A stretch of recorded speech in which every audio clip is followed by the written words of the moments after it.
2 years ago, I was at a serious crossroads in my life.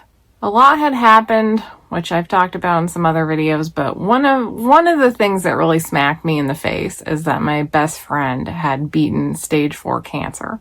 And that whole thing, her diagnosis and cancer treatments and everything, was very shocking to me and shook me out of that sense that I have all the time in the world to do the things I really want to do.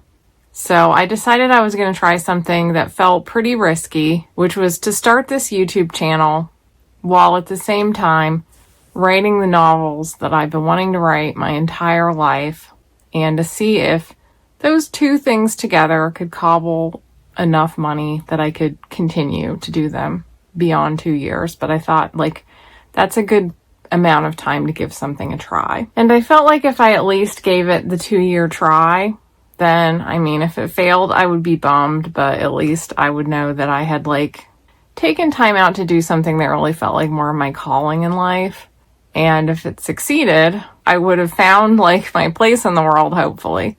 If you want to know how it went financially, I made another video about that recently, if I remember, which I usually don't, but if I remember, I will link to it in the description. The short version of the story financially is that it wasn't a crazy runaway success or anything, but I did make enough that I can keep going. So we're now heading into my 3rd year of being a YouTuber and writing the books of my heart, which makes me so happy. And honestly, it has been even better than I thought it would be, which isn't to say there aren't, other things about life that have sucked and been stressful, and even including this career.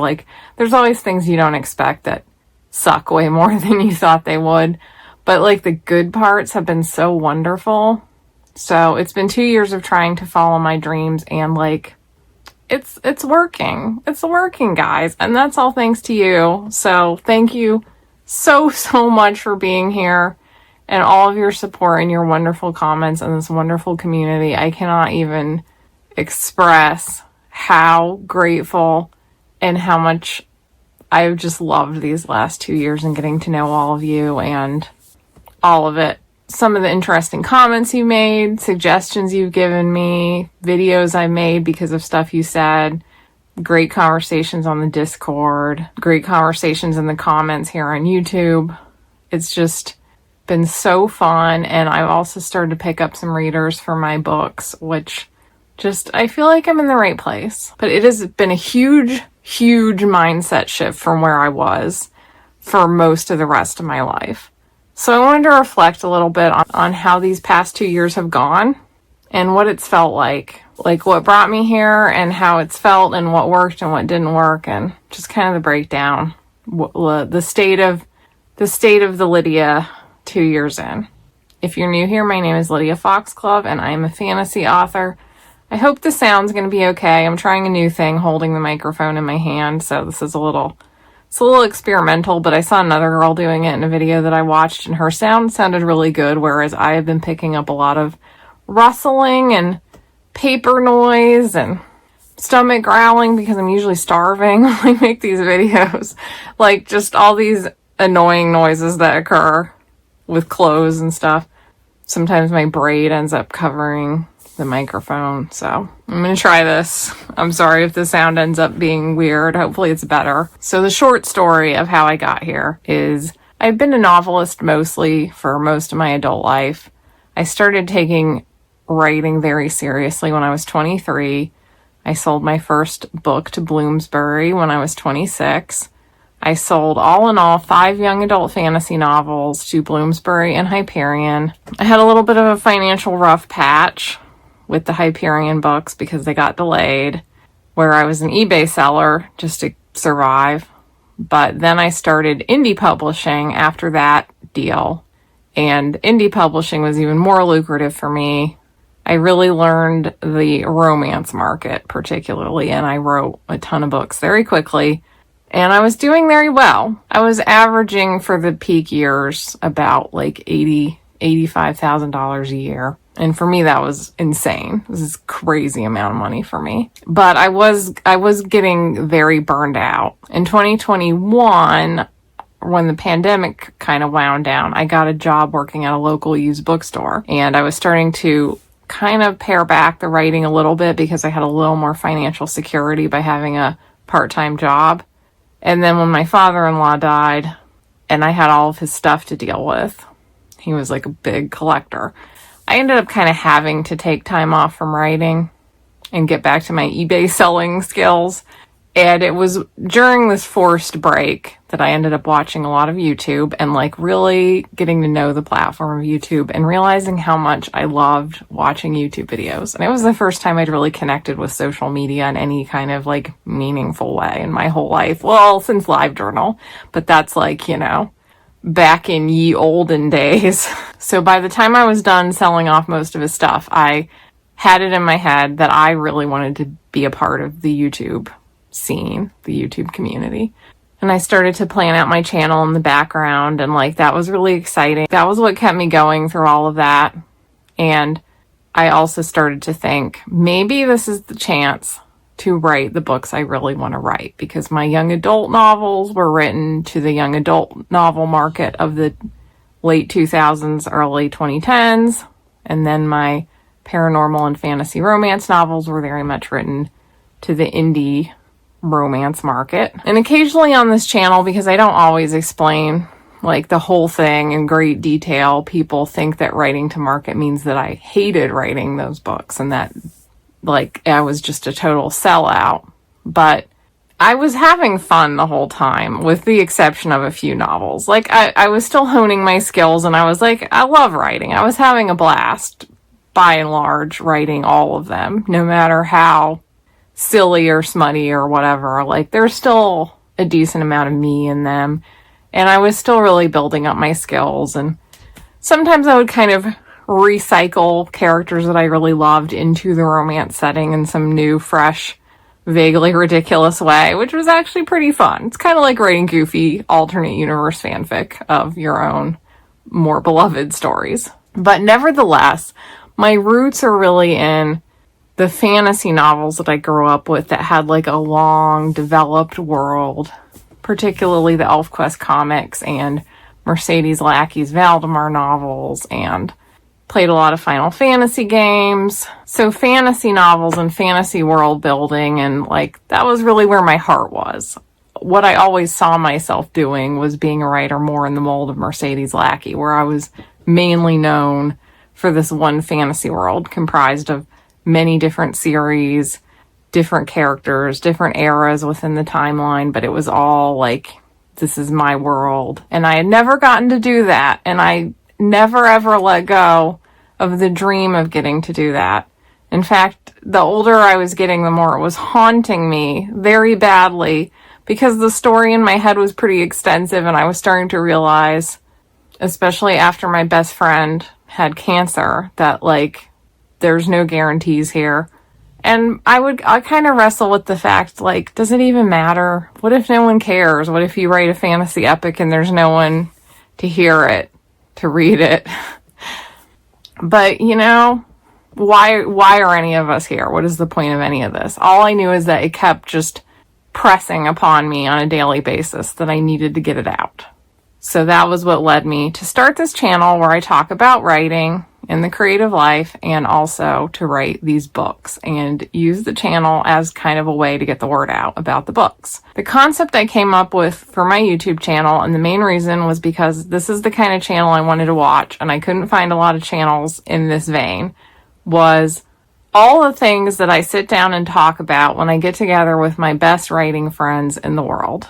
I never know exactly what we're going to talk about. We might talk about our works in progress. We might puzzle over a certain aspect of the writing craft. We might talk about finances. We might talk about the writing business. We might talk about the emotional toll that being creative people can play on us sometimes.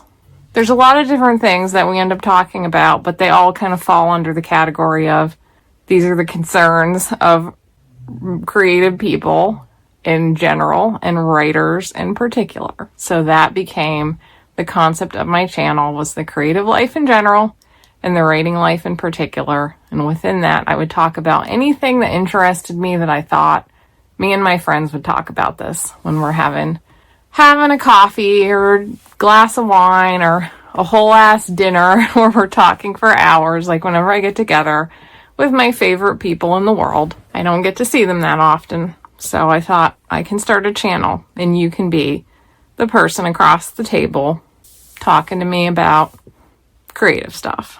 And I couldn't really find any channels like that. Most of the writing channels were either like vlogs about being a novelist, or they were like writing craft type channels. I had enough experience. I didn't really want just a writing craft channel, and I do like a good vlog, but I felt like I had too much to say to just only vlog. So this whole project was pretty scary. I'm a fairly cautious person when it comes to money, and I had built up a pretty good chunk of savings between my years in indie publishing, where I was doing quite well, and selling off my father-in-law's stuff. And, you know, I kind of needed a financial cushion because this business is very up and down and very erratic, and I've had times where I'm doing really well and then I'm doing very badly. So having a big financial cushion didn't really feel overly cautious. It felt sensible, like more than you would need if you had more of a regular day job. But I was having a midlife crisis, I guess, and I thought, you know, you might have to spend some of your savings just to see if you can make this work. So I was fully prepared that in those 2 years of experimenting with this channel, I might have to draw down some of my savings. And that was scary, but it felt like it was fairly doable because I had a part-time job at a bookstore. I had a good chunk of savings. I still was selling off some of my father-in-law's stuff, like, that hadn't sold yet. There was still a continuous little trickle of eBay sales. So I felt like, okay, I've got like a buffer, and I've got a big back catalog of books that will keep selling to some extent. So I took a leap. I started this channel. I didn't really know what I was doing at all. I still feel like, even 2 years in, I still feel like I barely know what I'm doing a lot of the time. The other thing I want to note about this whole plan is that I had really been following marketing advice my whole indie career. There's a lot of marketing advice out there for writers. There's so many different things you can do to market yourself.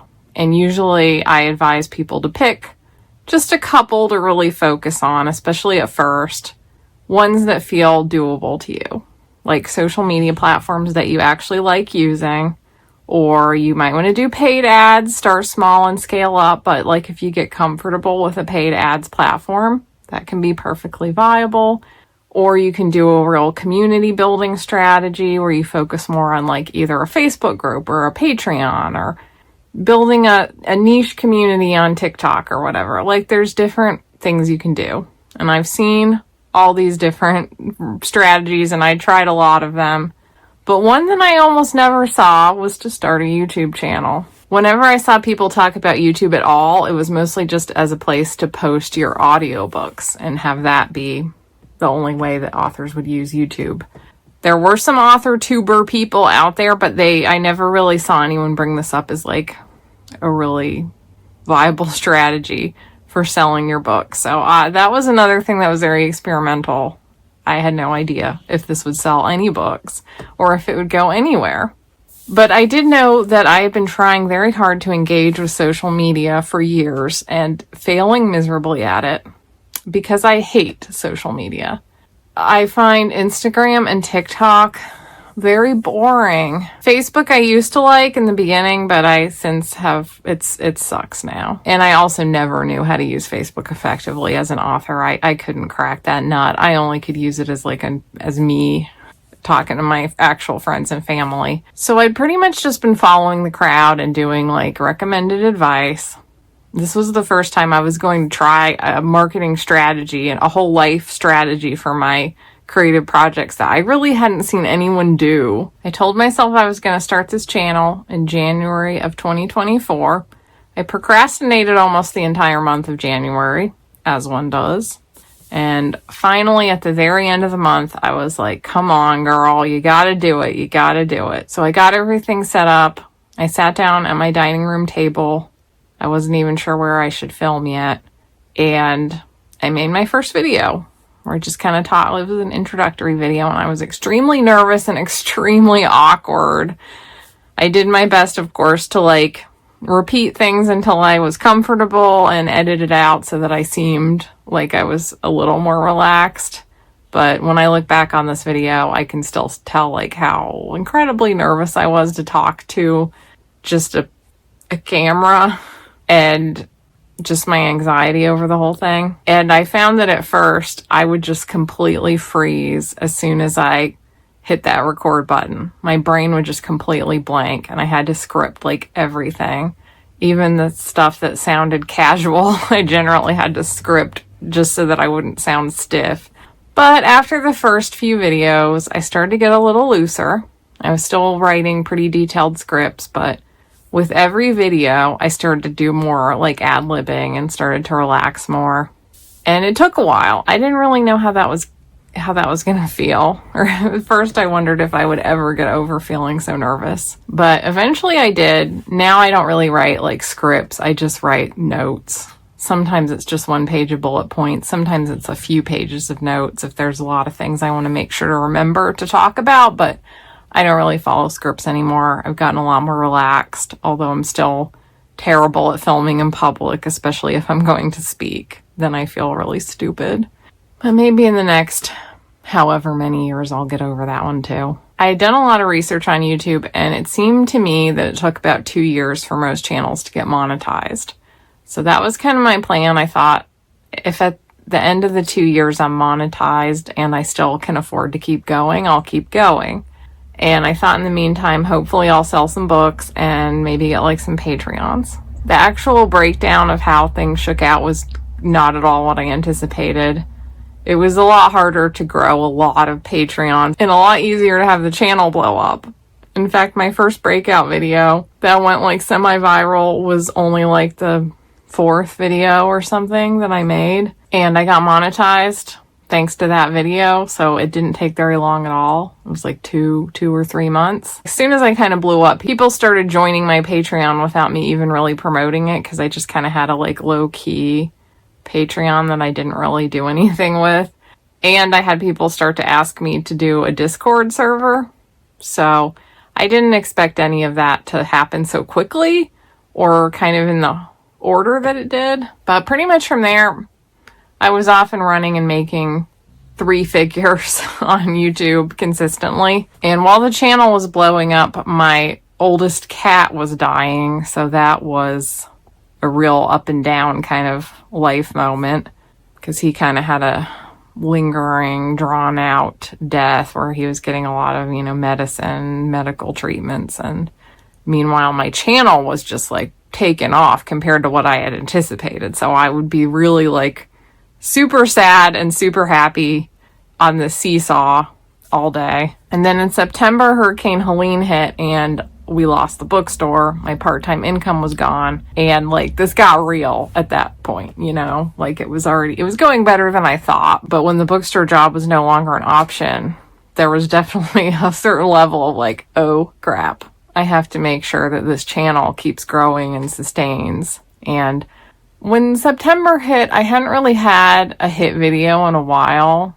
So far, my experience is that like, it's like 1 out of every 30 videos maybe goes viral and kind of goes beyond my regular audience. And I hadn't really had any luck for a while. So that was a little scary. Nevertheless, in the first year with my books, including my backlist and new books that I released and the YouTube channel, I managed to make $22,000, which was not bad. Then I got into year 2, the year that has just ended. Year 2 didn't start off very strong either. I was really in kind of a dead zone where I hadn't had any videos really grow my audience much in a while. But I did turn on YouTube memberships. Before that, I had pretty much just been funneling everyone to my Patreon and or my Substack paid tier. And the reason that I wanted to get you guys on another platform, if possible, because if something ever happens with YouTube, I still have a way to communicate with my core fans and make enough money to survive until I figured out whatever went wrong. Like, things happen with YouTube sometimes. So that's a little scary. But after a while, I thought there's probably a decent amount of people that wouldn't join unless it's on YouTube. Like, it's more convenient to have it all in one place. Admittedly, I would probably be more likely to join people's memberships if they're on YouTube and I can just watch their videos on my television. They're all in one place. So I turned on YouTube memberships and got quite a few members pretty quickly. That's now my largest, like, quickest growth area for income. So I've learned to just embrace the YouTube. Still, I'm happy for those of you who are following me on Patreon or Substack, just for giving me that little extra, like, anxiety buffer. But, you know, if you are on YouTube memberships, I still appreciate you so much. And I don't blame you. I would probably be more likely to join on YouTube memberships as well. You know, this year ended up being pretty stressful because right around the time of the hurricane, we made the decision that we are just not really clicking with Western North Carolina, both for practical reasons and emotional ones. I do really like the Asheville area. I would still recommend it for both visiting and living here if you're the right kind of person. People are super nice, especially in my little town. I have the best neighbors ever. It's like such a cute town. Everybody kind of knows each other. It really feels like, you know, hippie artist colony version of Mayberry. And I'll probably miss this town forever. But all my friends are still in the Northeast, and I just think I'm more of a Northeast person. And I really miss city life and big museums and stuff like that.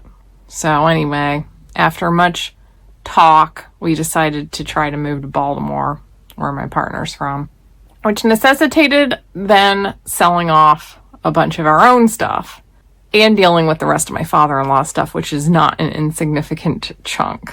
And my partner has a disability. He's not really able to help me with any of this, even though he owns a lot of the stuff because his father loved to buy him gifts if they within the sphere of their shared interests. That was like his love language, was just, you know, I'm never going to tell you that I appreciate you as a son, but I will buy you a bunch of stuff. You know, he's that kind of old guy. So I've had to deal with that, the aftermath of the hurricane, lost another beloved cat this year, and that's all kind of pulled a lot of time and emotional attention away from the channel at a time when I really don't want to pull attention away from the channel. Like, I'm in my second year, and the growth was really good in the first year, and I want to keep that going and make sure that I'm like here for the community I'm building. But, you know, life be lifin'. In the late summer, though, I did try to take like 1 or 2 months where I just tried to see what would happen if I really tried to feed the algorithm and make more videos than usual, to see what would happen, if it would be more sustainable and it would grow more. And it might just be luck of the draw, because you never know what video is going to go viral, and you can't predict this stuff. But I did have quite a few videos do well, and I was making more than usual. So I ended up making 4 figures on YouTube for 2 months. And that was very heartening to see. It makes me think that in the years to come, as the channel matures, I can start, like, this will be a viable thing to do. I don't know if it'll ever make as much as my romance indie writing career, which started to do really well almost right off the bat and was making really good money, but I don't care. I just want to enjoy my life and feel like I'm using my talents in the best, like, most fulfilling way for me, and the way that feels like I'm like really connecting with people. I'm just so much happier this way, even though I'm making like a third of what I was making. I don't care. I'm so much happier. This video is a bit of a ramble. I had some notes and they're not very coherent. I didn't stick to them very well. I just started talking. But I wanted to talk for a minute about what I've learned about YouTube videos over these last couple years, and how to give yourself a better chance of succeeding. Now, my feeling with YouTube is that I am loving YouTube, but nevertheless, I'm treating YouTube like it's the job, the thing where I'm willing to like play with the algorithm, like play ball with what I know works. and let my books be the things that are a little more weird, a little more me. Whereas before, my books were written to market and packaged and sold to market. And that didn't feel very good because my books are so personal to me, at least I want them to be. I would much rather have YouTube be the thing where I'm willing to like make videos that conform to the algorithm rather than my books. And the one thing that I always try to bear in mind is that a good YouTube channel, A, serves the audience. I think sometimes it can be tempting as you get a core base of viewers, and you know, my regular viewers, you guys are so nice. Like, you would make my ego massive if I was younger and hadn't had my ego thoroughly beaten down over years of struggle, because you guys are so sweet and you say such nice things, and some of you express a lot of interest in my writing and my personal life and stuff like that. And it's like, you know, the little ham child in me that just wanted to like be adored laps it up, and it sometimes starts to think, oh, I could just like get really indulgent here and people will watch it. But I think it's super important to remember that the reason people like the channel in the first place is because it gives you something back. I think any good channel gives you something that you need. And there's different things. It might be knowledge, it might be experience, it might be like wisdom, it might be just a nice atmosphere. I think sometimes my channel has bounced around to different things, but when I'm coming up with topics, I always try to listen to what the audience wants and think of things that I could talk about that are from my experience or like that feel a little fresh. Like if I'm reading a novel or a nonfiction book and I kind of start to think of a new angle on something, then I'm like, oh, I should tell the channel about this. I really try to think about giving value all the time and not let myself get too self-indulgent. Like, you know, once in a while, it's okay. But I try to never lose sight of the audience. And I think that's important for many artistic careers. There are certain creatives that I think you have to hold on to your core, like, no, I need to do something weird. That's just what I need to do. I need to do something that is a calling. That's how my Hidden Lands novels feel. They just feel like a calling, and I don't want to write them for someone else. But the YouTube channel is different. This channel is for you. And I try not to forget that. The other thing is that you need a good image and thumbnail. Packaging is everything. You gotta feed the algorithm if you want to build up your channel.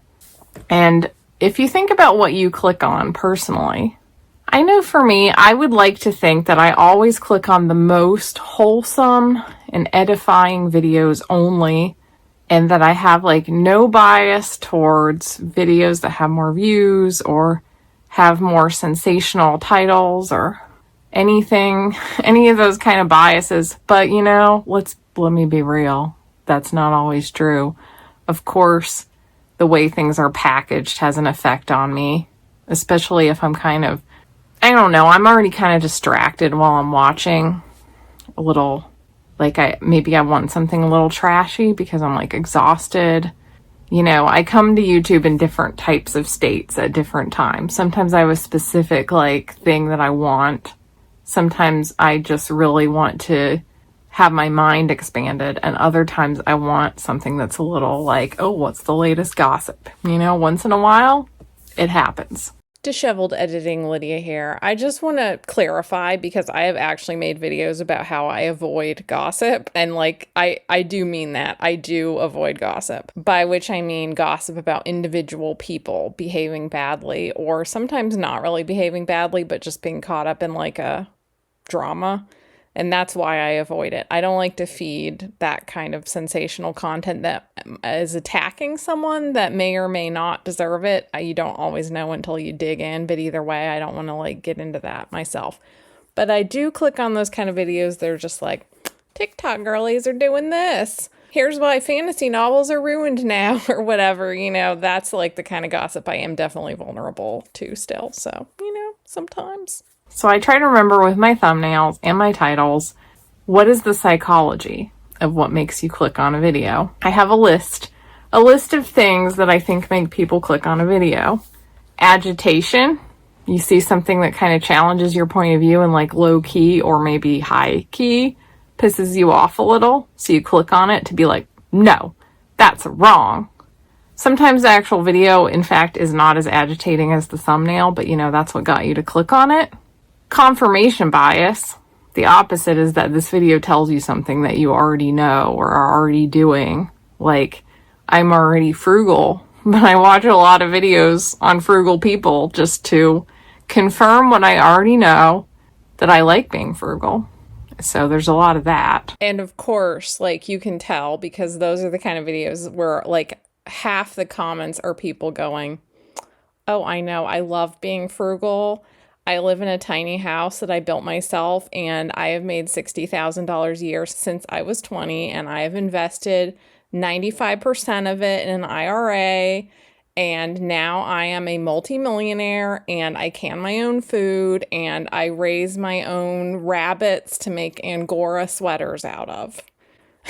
Selling a dream. I've had a fair amount of videos where the point is like how I've managed to make a career as a creative person. I know that if I have a headline that's something like, I've never worked a day job or I've been a full-time creative for 15 years or whatever, there's a certain audience for that. There's also like, videos that sell different kind of dreams, like the dream of a really glamorous life where you're traveling around, the dream of a life where you collect every valuable comic book that exists. You know what I mean? There's like different dreams, but those kind of videos have an audience. Making the viewer curious. There's those titles that sort of present a question or something in their title just makes you go, what is that going to be about? Like there's one that YouTube keeps giving me in my feed and I haven't watched it yet, but it was called The History of Open Concept is Sexism. And that's the kind of video that you might click on because you're just like, wait, what? Why? And then there's the videos that just answer like a concrete question. Like, what are the different platforms for listing my book? What is the difference between Kindle Unlimited and going wide with my books? And what are the different wide platforms and how do I use them? That's like a concrete question that people ask me that I could answer in a video. And those are the videos that like often keep performing in a very slow but steady way because people look for them when they want a question answered, but they don't do very well upon release at all because most of my audience doesn't need that question answered in any given moment. But those are the things that I have on my list. Like a video should fall into one of these categories on my channel. Agitation, confirmation bias, sometimes both for different audiences. Selling a dream, making the viewer curious, or answering a question. And then occasionally I do some that are just for me or just for my core audience that I know are not going to really do that well, but are just fun. And the best parts of the YouTube channel and writing the books I really want to write, the best parts have been building a community. I have felt like social media hasn't given me any sense of community in years. Like I haven't met anybody on social media in several years until I started this channel.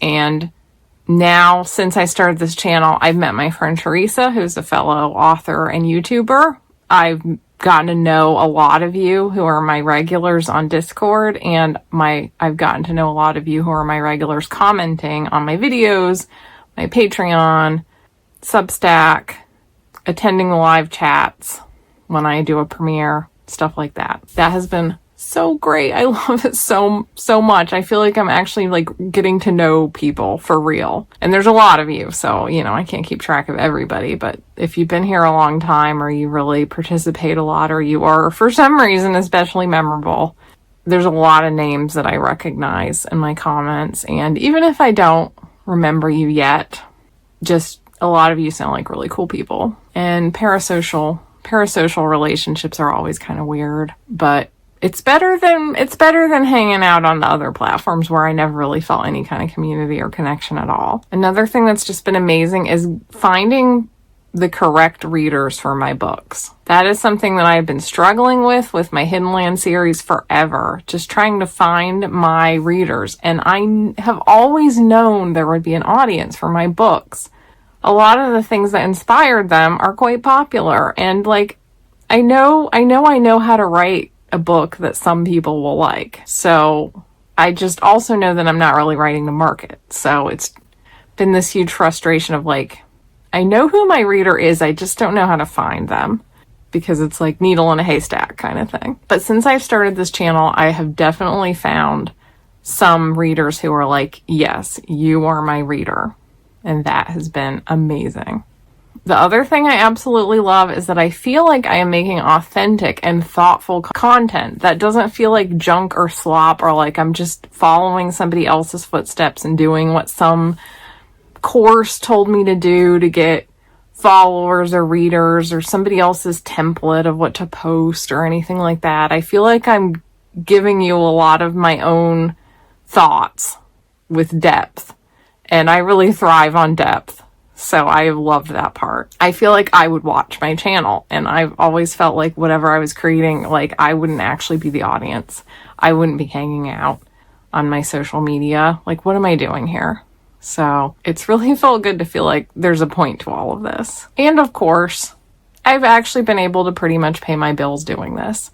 A lot of that is just by being extremely frugal and not really having an extravagant life at all. But you know what feels the most extravagant is to take a whole week off just to write a book that, you know, doesn't even have that huge of an audience, but it's just a book that you love and want to write. To me, there's nothing like that's better than taking a cruise around the world. It's all I want. I just want to write what I want to write and lose myself in a fantasy world and get in the weeds with my world and know that I'm going to be okay and I'm allowed to do that. So that is great. The hard parts. Creating clickbait on purpose because I know that I need it to grow the channel. Ew. I'm never going to enjoy that. You just kind of have to if this is like your plan in life, but you know, you can't escape the algorithm if you want to sell something creative, I think, and you want to make a living on it so that you actually have time to do it. What can you do? Sponsorships are a mixed bag because I'm very anti-consumerist, and I always feel a little weird when I take a sponsorship, even if I really think the product is pretty good. I reject most of my sponsorships.